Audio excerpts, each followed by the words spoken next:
Pessoal, boa noite aos concurseiros aí de plantão. Vamos corrigir então a prova da PRF de Direito Penal. Na verdade, a prova de Direito Penal foi uma prova simples, um pouco doutrinária e um pouco aí cobrando a legislação seca. Então vamos aí fornecer para vocês o gabarito extraoficial. Nossa disciplina, então, ela começa lá a partir do item 63. Com relação aos princípios, institutos e dispositivos da parte geral do Código Penal, julgue os itens a seguir. 63. Considere a seguinte situação hipotética.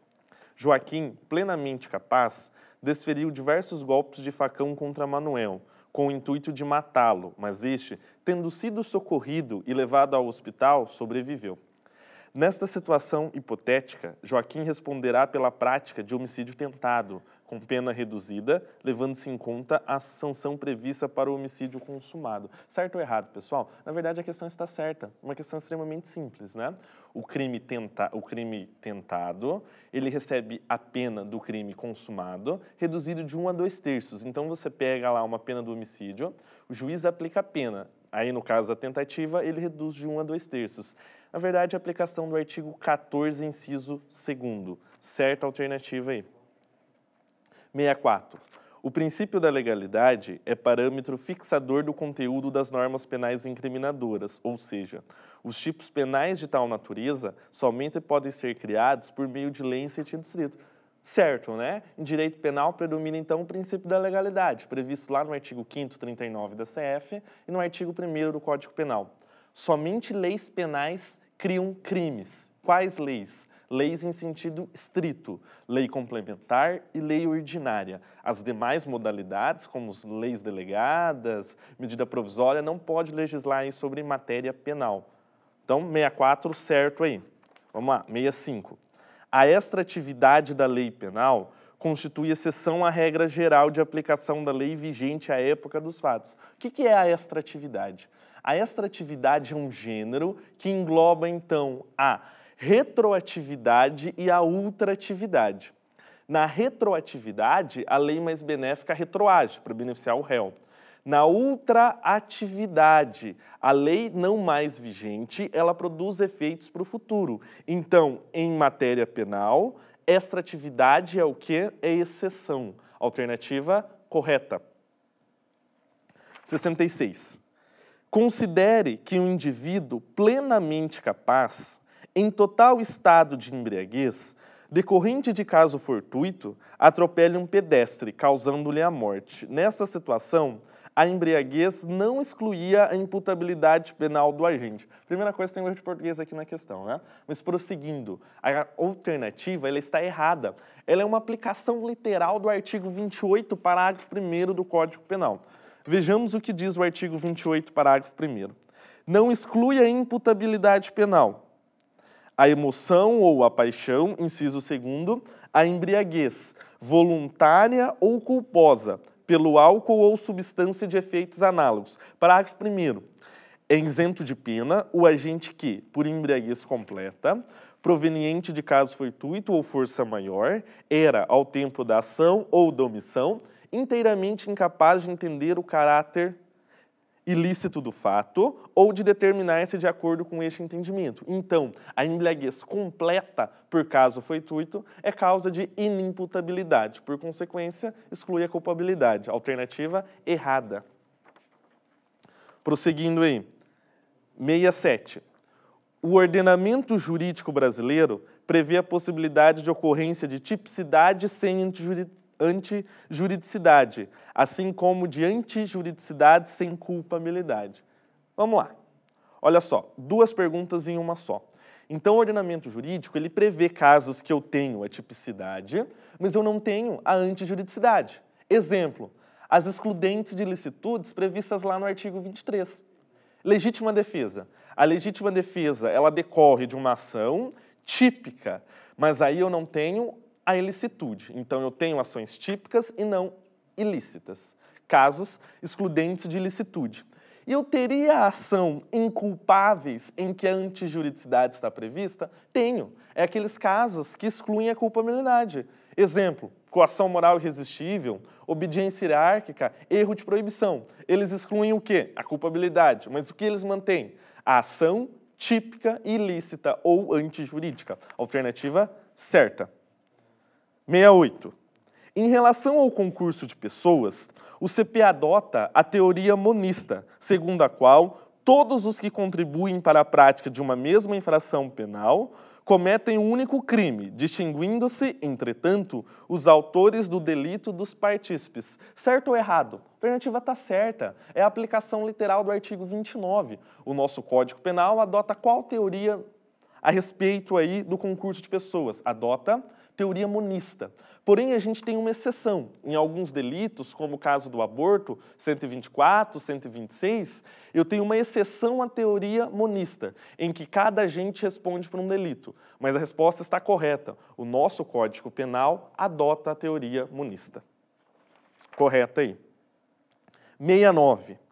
Havendo conflito aparente de normas, aplica-se o princípio da subsidiariedade, que incide no caso de a norma descrever várias formas de realização da figura típica, bastando a realização de uma delas para que se configure o crime. Primeira coisa, pessoal, no conflito aparente de normas, eu não tenho conflito. Possivelmente, duas normas se aplicam ao caso.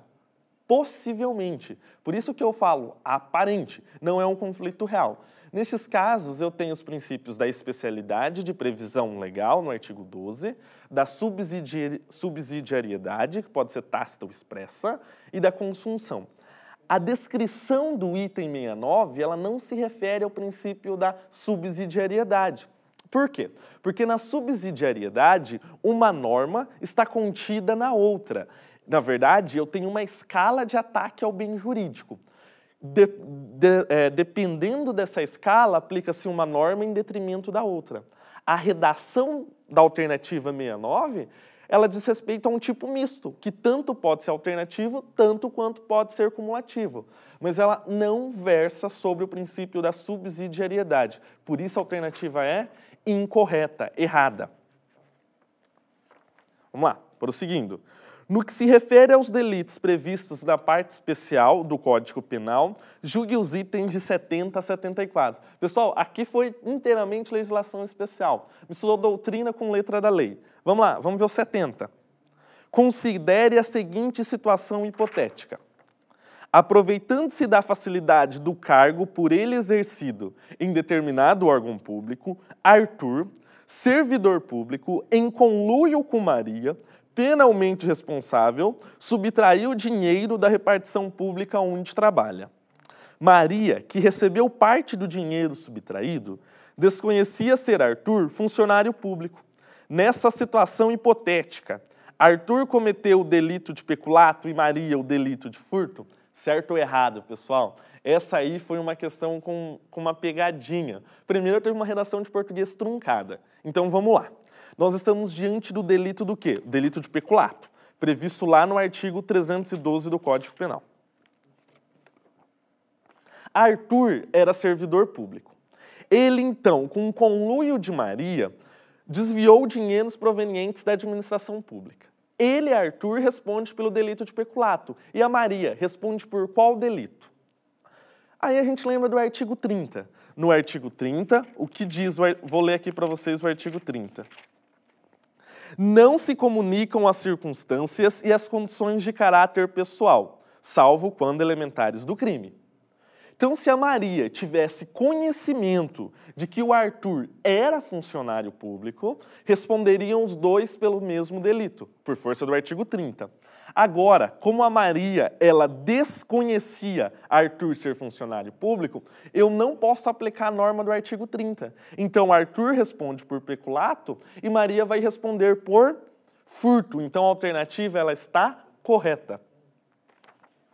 Vamos lá. 71.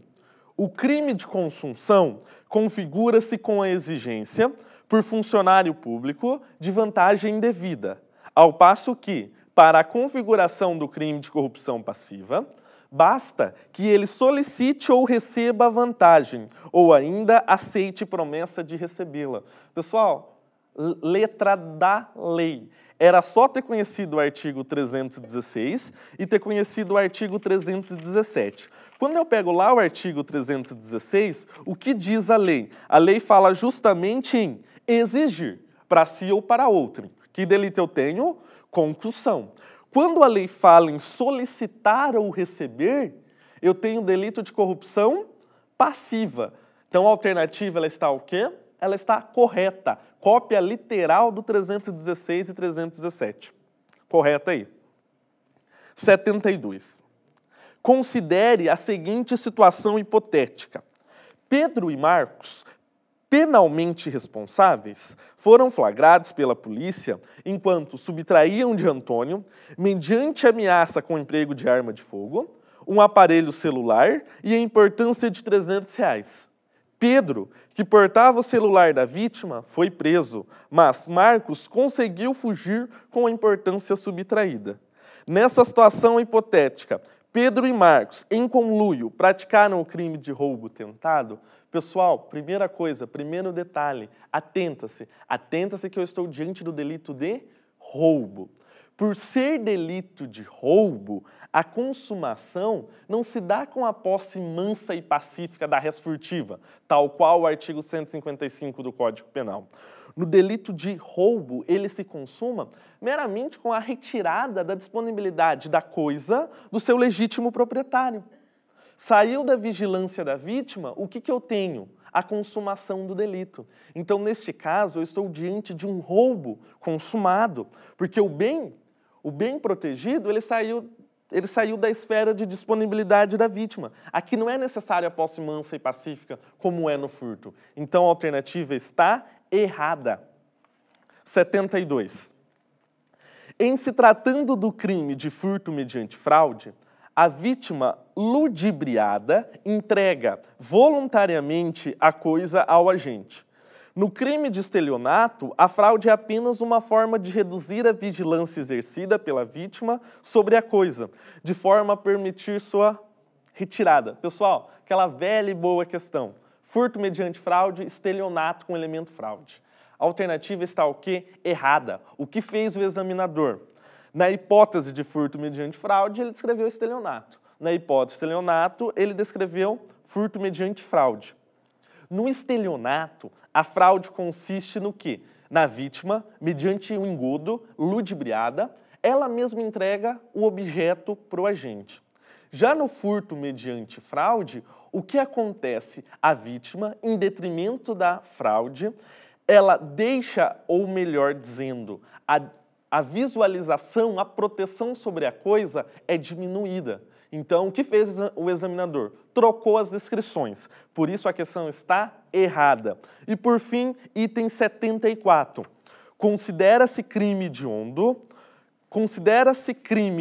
o homicídio culposo na condução de veículo automotor, quando comprovado a embriaguez do condutor. Pessoal, homicídio culposo na direção de veículo automotor não é considerado delito hediondo. Só pegar a lei dos crimes hediondos. O que é delito hediondo? O homicídio simples, quando praticado em atividade típica de grupo de extermínio ou contra as instituições do Estado democrático, ou ainda homicídio qualificado. Por ora, homicídio culposo na direção de veículo automotor, mesmo estando o agente embriagado, não é delito hediondo.